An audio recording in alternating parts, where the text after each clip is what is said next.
Welcome to FreightWaves Live at Home. I'm Craig Fuller here on Full Speed Ahead. It's a show that we have on a recurring basis. You can tune in every single day to watch Full Speed Ahead. You can also watch the Fuller Speed Ahead conversations on demand. Each day I dive into a one-on-one conversation with a founder, an executive, somebody doing something really interesting in the trucking space. And today I have Shawn Kerrigan, the COO and co-founder of Plus, a autonomous vehicle company that thinks that they've developed a solution that will change the trucking market. Shawn, how are you today? Great, thanks for having me here. Well, I'm really excited to be here. I want to get into a lot of conversations around autonomous. There's been a ton of hype around the technology, but very little in the commercial trucking space has actually been commercial. We've seen some pilot moves. We've seen some single load operations or some cross-country moves, but we've never seen really anything commercial that could be this really thought of as autonomous. Can you tell us a little bit about Plus and what you guys are doing in terms of the autonomous industry? Yeah, definitely. So we started back in 2016, focused on applying autonomous technology to the commercial freight market. We think there holds tremendous potential in this space to improve safety, reduce costs, reduce CO2 emissions, and just drive overall economic efficiency. I mean, I think, a lot of your viewers know, and everybody out there, I think across the country has seen this year, just how critical freight is to our overall country, right? This is everything we see and use every day is brought to us on a truck. And so we thought this was a market where autonomous technology could be applied to make a big difference. And so with that in mind, we've assembled a team of automotive safety experts and artificial intelligence experts, and really experts across all the different domains to put together products that focus on bringing autonomy into the Class 8 trucking market. So when we hear a lot about autonomy, it's a very polarizing conversation, particularly for folks in the trucking industry. There are trucking company executives that are optimistic about the technology, but still cynical about the rollout schedule. Others that, particularly truck drivers, are very cynical, but for different reasons because they're worried about their jobs. Can you talk a little bit about why you guys are optimistic about the sort of near-term delivery of these vehicles?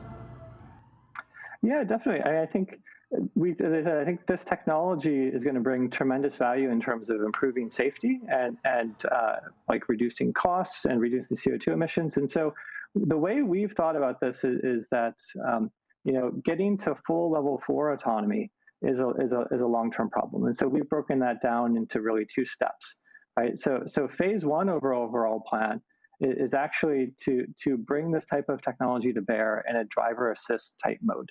We think that applying this type of advanced autonomy technology into vehicles with drivers today is something where you can improve safety, improve fuel efficiency, and actually improve the overall comfort and sort of driving experience for the driver. And so that's what we focused on for phase 1 of our plan. And we've been working with top fleets and OEMs and tier 1s to bring that to bear. And so the first product that we're actually launching is just that, right? So there's a product that we'll be launching in China next year, right? So while we're a California-based company, we've taken a global perspective to the rollout of this technology. And so we've partnered there with FAW, who's the largest truck OEM in China, and actually by volume, the largest producer of heavy trucks in the world. They produce over 250,000 trucks a year.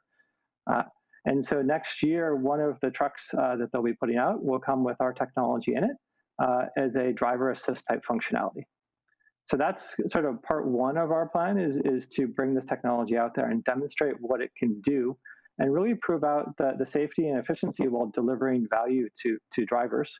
And then the longer term plan is then phase 2 of that is once you've really proven out the efficiency and safety of the system, take a look at very controlled ODDs or sort of operating domains where the technology is robust enough that it can operate without a driver within that environment. And what's the time frame between driver assist and truly, from a technology standpoint only, because there's a whole sorts of regulatory elements and liability elements that are still working themselves through, and maybe a while before you have resolution. I'd love to get your thoughts on that. But in terms of technology only, when will we be able to see a level 5, a truly driverless vehicle, be able to go on our nation's highways? So in terms of the driver assist one, we'll have that product in market next year. In terms of then the timeline to get to full level 4, so that's driverless within some sort of constrained environments, we think it will probably be around 2024. So that's a function of a lot of different factors, right? So it's a function of when is our software and technology ready? It's a function of when are sort of the OEMs ready and the tier 1 components you need ready, the regulatory pieces ready, and so on, right? So there's a lot of different things that need to line up for that to happen. But I think that the types of timeframes that we're seeing is probably around there that we'll start to see some initial operation in level 4. Now that's just a couple of years out. I mean, it's amazing when we think about how that's just around the corner in terms of technology evolution. It's actually something that could happen, in just a couple of years. Is your expectation that when we see true autonomous, that they're level 4 autonomous, that the driver is still in the vehicle for a period of time? Is there a transition period? Well, so we see the transition period as part of our rollout, right, in terms of starting with driver assist technologies. It's really kind of, in many ways, the same technology that you need in terms of the ability to perceive and operate with the environment around it. And so we see that as sort of a continuous development and refinement, right? So when you think about the types of problems you have to solve to deploy a fully driverless vehicle, a level 4 type vehicle, there's a few different things, right? So you need to make sure that you've actually designed a system that's safe and robust enough to handle all the conditions it might see. And then you also have to be able to prove that it is safe enough to do that. And so to do both of those, we think it's really important that the technology is out there and it has sort of, really substantial miles under its belt, if you will, in terms of proving that it actually works and demonstrating that it's able to handle those conditions. And by that, we think on the order of billions of miles, right? This is something that is not like a small effort, right? There needs to be really substantial volume there. And so we think that this is going to be a continuous thing as you work your way to that. So Shawn, when you think about Plus, there's a lot of folks out there in the autonomous community developing technology. There have been a number of models that have been developed.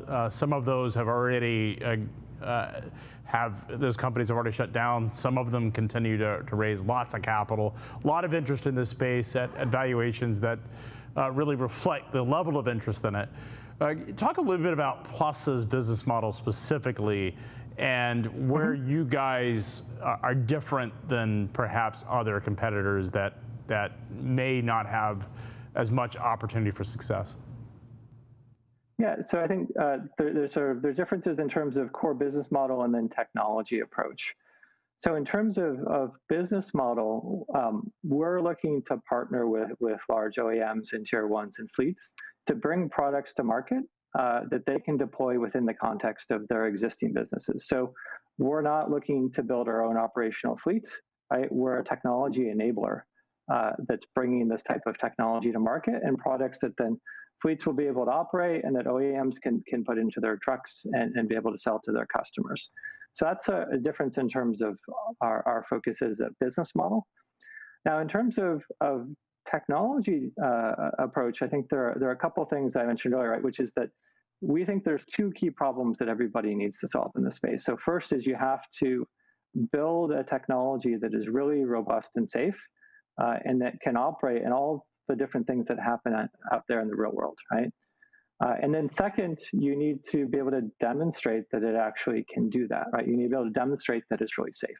And so both of those are hard problems. And I think one of the things that distinguishes us is our view that the best way to solve both of those problems is through doing extensive road testing and extensive miles driving. And by extensive, again, I don't mean small numbers. I mean on the order of billions, right? This is a lot of miles. And so the reason for that is on the technology side, we do a lot of offline simulation and testing, and that's a big part of what we spend time on. But nonetheless, there are some core components to these types of systems that are based on sort of deep learning or AI type techniques, particularly in the perception space. And so what that means is that those things need a lot of data to be able to generalize well, right? And so by generalize is something that we as humans do really well, right? If someone learns to drive a truck, they can then, we expect that they can handle all the things that happen out there on the road. But that's not really true for computers and software, right? If they haven't seen the situation before, it wouldn't know what to do. It wouldn't necessarily know what those things are. And there's all sorts of crazy things that can happen out there on the road. I mean, I think it was just recently there was a guy riding a horse down Ryan in Chicago, right? And so there's things like that. If the system hasn't seen before, right, how does it know what to do? So our view is that you can't get to those things by driving like a short segment of road. You've got to have really broad deployment, right? And so we see this. The list is quite long, right? We've seen things like, wind turbine blades, right? You might never have had a wind turbine blade traveling down the highway in some region until it may not have happened in the history of the highway that you're on, until maybe next week someone starts building a wind farm and you have these turbine blades that are much longer than regular trucks, different shapes, and you've got to know how to handle those. And so we view getting technology out there and getting broad exposure is really cool to building the capabilities you need to get to full level 4. Yeah, you also have a lot of things like wildlife and pedestrians that, where I live in the country and a wooded area and mountain terrain, and deer are always running out in front of my car. And the problem is you can't see them because they're hiding literally in the woods, and they just, they take off because they get scared. I'm curious, how do you handle those situations? When you think about autonomous, there's the long haul interstate highways where you basically have a closed loop. It's a controlled environment much more so than out in the country or in a rural area. Are we going to see autonomous point-to-point highway miles before we see autonomous that's in these rural areas? Is that your expectation? I think so. I mean, I think that we'll see it first in those slightly more controlled environments, which are those major divided highway segments. I think even there, though, it's important to keep in mind that while they're relatively controlled, there's still just a lot of things that can happen out there. And so that's why we think it's so critical you actually get broad exposure. And we also think that this is then with the approach we're taking, we can deliver real value to customers, right? This is something is improving safety, fuel efficiency, and the driver experience. And then as you start to see the fully autonomous within some of these more controlled segments, we think that again is just going to benefit the whole industry, because that's something that with that added efficiency, we'll see probably some transition of freight from air and rail into trucking. And so we think it will grow the overall market even further. So your expectation is that with autonomous, that it makes alternative forms of transportation, air, less attractive simply because the trucks can go longer, or what's the view? How do you think of it replacing different modes of traffic? Not necessarily replacing, but it will shift somewhat the balance of trade, perhaps, right? Because if you compare it to air or rail, right, if you have autonomous trucks in some of those long haul segments, you can actually reduce the cost and reduce the time to actually move freight. And so we think that some of those backhaul segments are autonomous, you'll actually benefit a lot of the regional and local markets as the freight is moving through that way. But to get there, right, the key thing is to actually get things out and prove that all this stuff works in real products. So Shawn, you guys will have 1,500 trucks on the road in China sometime next year, is your expectation or plans. When will we start seeing trucks here in the domestic U.S. market? When can manufacturers potentially put this technology inside the vehicles that they are producing here in the United States? So we're excited, of course, about our initial launch in China next year, but we're taking sort of a global view to this. And so, we are working with partners here in the U.S., and we're also taking a broader view at other places around the world. And so this is something that we hope to bring to market in a number of different markets in the coming years. So if you're in the trucking industry and you're thinking about the future, when is your expectation that level 5, not requiring a human driver to be in the cab, when is your expectation that we'll start seeing successful implementation from point to point? So we're focused on level 4, which is enabling drive. So that's also without a driver in the cab, but for very specific operating domains and specific routes. And so we think that timeline to get to level 4 is probably around 2024.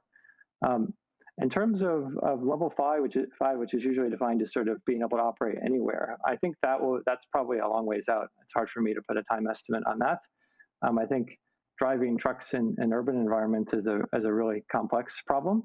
And so we think that the place where this technology brings the most value and where it will see first sort of commercial exposure is kind of the level 4 highway segment. And we think about just in terms of what you guys are doing, what have you learned from actually these pilots that you've done, these environments that you roll out? What have you learned to date? So we've learned a lot across, in terms of developing the technology and figuring out how it's going to work. We've learned, tremendous amount across all different areas of the stack. I think a couple of the most important learnings is that it's really going to require extensive testing to be able to get it to the level where you can operate without a driver in. And then the second thing I think we've learned is working with some big partners, for example, FAW in China. Right? We've learned a lot about what it takes to take the sort of core technology from a demo and get it robust enough to be deployed in a full product. So we spent a lot of the last year, for example, just really focusing on software optimization and robustness, because as you go from those initial sort of pilots and demos to real products, there's a lot of work that needs to be done to make sure that everything is really robust and really reliable and really secure. Shawn, what does it take to get from here to next year for you guys? You've got capital. You guys have raised a large round of capital. I assume that you've got funding to get it into production. You've got this agreement with this Chinese manufacturer to put the trucks on the road. What is next in terms of what you guys need to do to execute your business plan? I mean, so a lot of this next phase is really just on execution and scaling up the deployment of these types of products. So we think, it's going to be really excited to get these initial products on the road. And then we think that there's still a lot of work to be done as we continue to scale up that deployment. And so some of that comes with scaling up our infrastructure. Some of that comes up with scaling different parts of our operations. But there's just a lot of scaling and growth to be done to really prove out the safety and reliability of the technology. How do we this is something that I understand the technology, and I am a technology optimist and believer that technology will ultimately get us there. But the thing that I still struggle with when it comes to point-to-point autonomous is the regulatory environment and the fact that the regulators have to develop structure that enables this technology to thrive. What are your thoughts on the regulatory elements? Does that, when you guys talk to investors or stakeholders, is that a topic of concern? Is there anything that our audience can think about or do to help promote these technologies, but do it in a way that certainly encourages responsible and sustainable outcomes? Yeah, I mean, so the regulatory is certainly a really important aspect here. And so I think that when it comes to regulatory, there's a lot of things that need to be worked out before you can get to actually having fully driverless trucks on the road. But what we've seen from regulators is that, in general, there's a lot of support because of the safety aspects of this technology and the benefits that it can bring there. And so there are a lot of things to be solved, a lot of things to be worked out, but we're quite optimistic on that because we think that from an alignment of interest, everybody is really eager to see, the types of benefits this technology can bring. So Shawn, in terms of your expectations of what this looks like, so 2024 here in the United States, we'll have level 4 autonomous trucks here. We'll be able to do driverless pickup and delivery, at least at some level. When are we going to start looking at a real sort of inflection curve where autonomous vehicles come to a point where it's not unusual to see one on the road, where the vast majority of the installed fleet here in the US is actually autonomous or some level thereof autonomous? I mean, I think that's a while off, right? I mean, trucking is such a massive market, and I think the initial deployment of these technologies in full level 4 mode will be in constrained ODDs. So I think it will be a very gradual long-term process as these technologies really demonstrate their ability to operate safely within those limited domains and then gradually grow those over time. So we see that as kind of a long-term event. Well, Shawn, thank you so much for giving us the overview of Plus. It's an interesting opportunity. It's certainly a massive opportunity for innovation. It could solve a lot of issues around safety. It could solve a lot of issues around emissions, and certainly can improve a lot of how our economy and society operates. I think a lot of folks in the industry are optimistic about what autonomous vehicles can do, and hopefully the technology can be proven to a point where we can start seeing them on the road. So best of luck in your journey and the journey of Plus. Thanks for having me. I appreciate it, Shawn. Thank you.